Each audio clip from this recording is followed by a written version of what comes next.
Hello, BookTube, and welcome back to Book Trek, Summer of Trek 2023. This is a BookTube event created by Vin at Revenant Reads a few years ago, and it's taken off.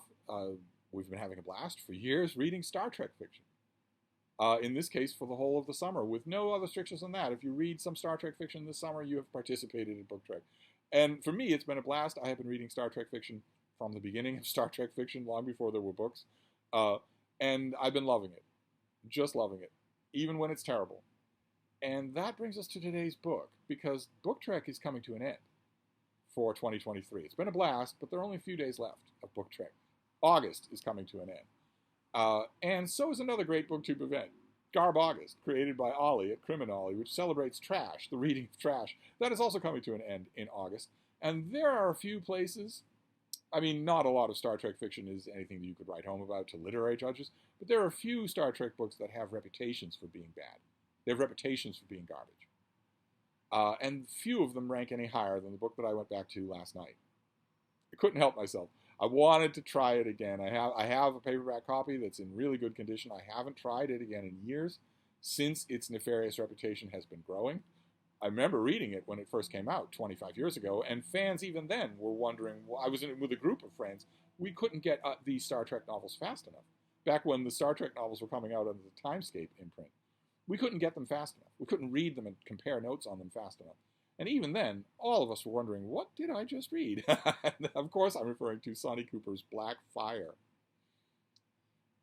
Terrific. Is this a Boris Vallejo cover?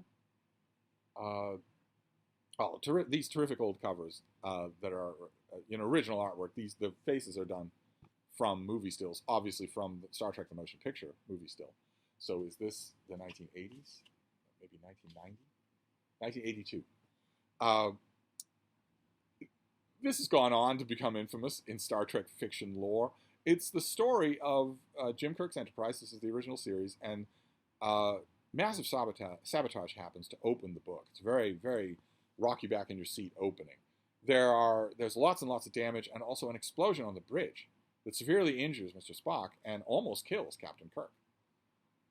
And I don't want to give away too much, because this is kind of a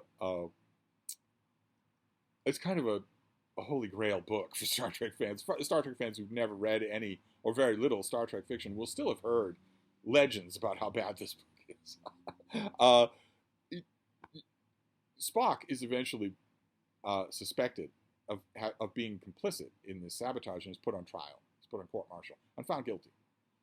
And with Scotty's connivance, he steals a starship. They appear to be easy to steal, and goes on the lam from Starfleet, and eventually ends up a prisoner of the Romulans, but then a friend of the Romulans, and then a space pirate. Spock ends up a space pirate, and also has all sorts of adventures. He has epic poems written about him as a space pirate.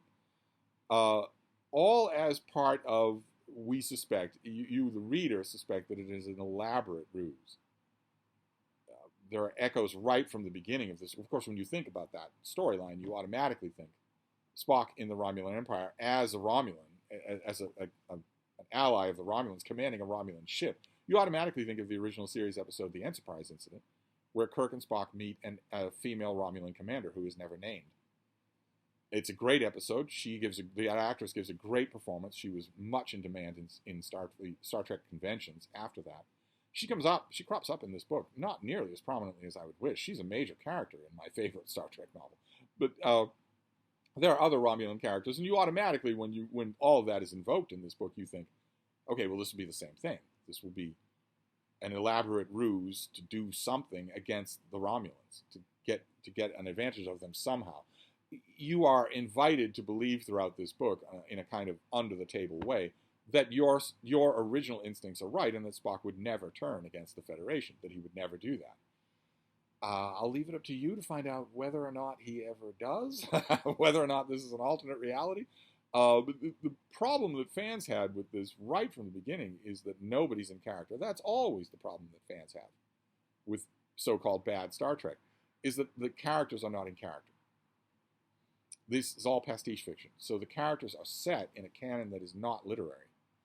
And the literary stuff has to abide by that. If it doesn't, fans are going to call it bad. And fans immediately lost no time in saying it's not just Spock that's drastically out of character in this book, it's also Kirk. You get barely anything except the Romulans and the eventual villain, and also Kirk and Spock and McCoy. This is really a Kirk, Spock, and McCoy novel. And McCoy, fans didn't have much of a problem with how he was done, but Kirk is wildly out of character in this book, almost as bad as Spock. That has been the traditional complaint. And I went back to this thing last night, knowing all of that. I've issued some of those complaints myself. I admit there's a strong element of nostalgia when I go back to an old Timescape Star Trek novel in a paperback with the yellowing pages and all. Because I remember trading these things, treating them like precious jewels when we had almost nothing. This was what? I don't even remember. This was before they started numbering the books. Okay, well, but here you go. Look at that. That's a list of the books that we had. That plus the James Blish books. And maybe a few of the Alan Dean Foster books, but otherwise nothing. Not the sprawling Star Trek universe at all. So we grabbed these things and we compared notes. Oh my God, I was talking about these horrible, underfed novels like Covenant of the Crown or The Abode of Life, and we pored over them like they were the Talmud. And I admit that element of nostalgia was at work when I went back to this thing last night. But honestly, even allowing for that element, I don't think this was as bad as its legend has gone on to make it.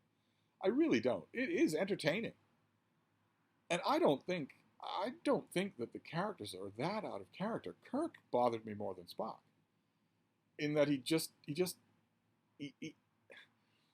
when I first read this book, a long time ago, I thought Kirk was in on the charade. I thought that was the only thing that would explain his behavior. The lack of his captain skills. I thought that was the only thing that would explain it, is that he was somehow in on it and we were going to learn that at the end. So that part of the ending bothered me because he's not in on it. Kirk bothered me more than anything else in this book. It very much reminds me of the Star Trek fiction that I was reading before there were books, the Star Trek fanzine fan fiction, which would have stuff like this. This is basically what if Spock were more sexy, more exciting? What if he broke down? What if he broke out of the strictures of his normal behavior? There were tons of Star Trek dot matrix fanzine fiction just like that did just that. So this is very much that. This is the big exponent of that in the book world. I didn't hate it. I thought that I would. I thought that I was going to be able to make a nice double report for Book Trek and Garbagas, but I don't know that this deserves the black reputation that it has. It's largely fun. I mean, it plays fast and loose with Star Trek, but a lot of these early novels do, including my favorite Star Trek novels. So my Book Trek report for today is decidedly not a garbage report. We'll see. We'll see what I add for tonight. I'm thinking that I might want to end Book Trek on new stuff. The strong temptation at the end of this event is to go back and read stuff that I've read a million times. I think I might want to resist that. I think Book Trek has 3 days more left in it. I think I might want to do all 3 of those days with books that I've never read before and just see what comes of that. So I will report back. I will try that tonight. I'll spin the wheel, maybe look around, and I will see what I find. And I will report back tomorrow. Thank you, Book Trek.